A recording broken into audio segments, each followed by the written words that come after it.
Kupa ir Lėvuo.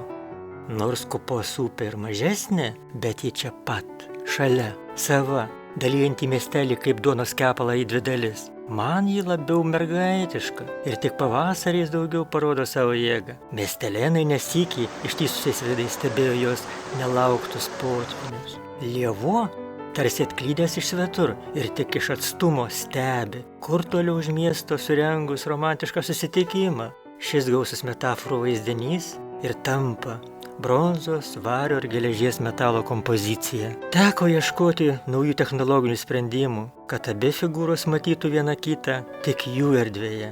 Šią pakankamai intymią meilės sceną galima stebėti ir gretinti jų gyvenimus kaip gamtos, taip ir žmogaus.